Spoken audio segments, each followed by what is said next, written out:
see Maria Corina Machado and Edmundo González as the heir apparents for power. Well, we don't believe Maduro's not legit. We've been pretty clear. We didn't recognize him as a legitimate president. The previous administration didn't as well. The first Trump administration didn't either. He's not the legitimately elected president.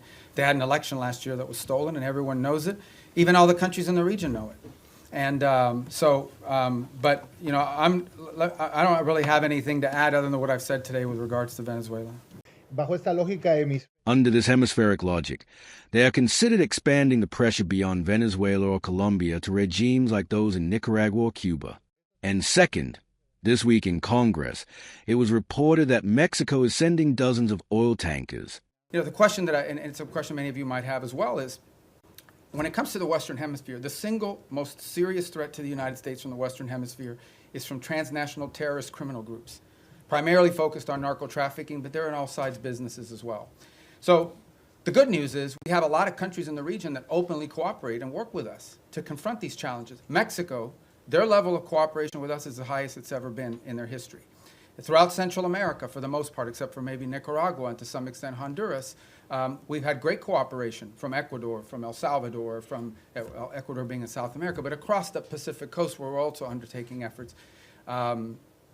Guatemala, Costa Rica, Panama, these are all nations that cooperate with us openly in search of stability in the region.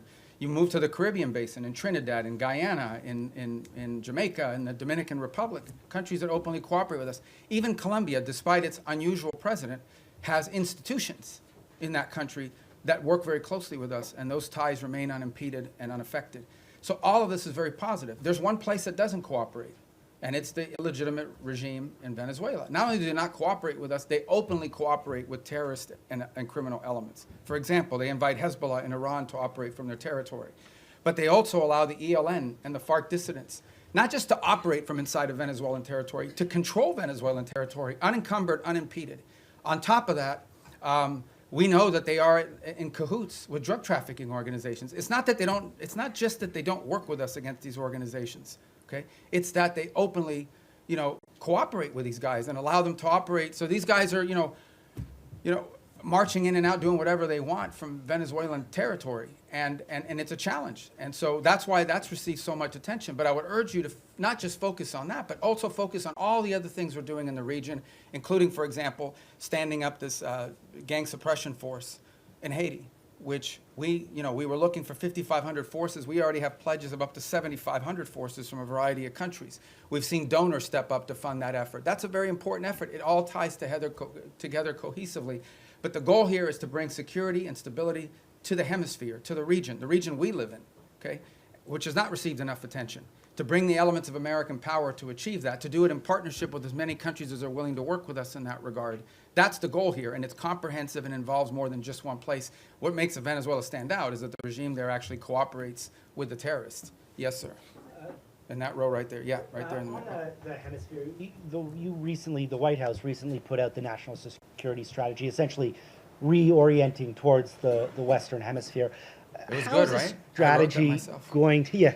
Well, I was involved So in you can it. answer from both hats, I guess, exactly. you know, but how is that strategy going to dictate your relationship with other hemispheric powers like Canada and Mexico? No, I mean, we want to partner with as many people. I mean, they face the same threats that we do. I mean, it's Mexican mayors that are being assassinated in public squares. It's Mexican journalists that are being assassinated. It's parts of Mexico and institutions in Mexico that in some cases are compromised, usually through threat by these elements. They recognize it, which is why they're partnering with us. Of course we want to work with other governments in the region to confront this challenge, and in most cases we have cooperative places. Now, we don't have that from Nicaragua or Cuba, but obviously didn't have it historically from Bolivia. We hope and expect that that will change. And we certainly don't have that from the regime in Venezuela, who actually don't just not cooperate with us, they openly cooperate with narco-trafficking elements that use Venezuela as a transshipment point.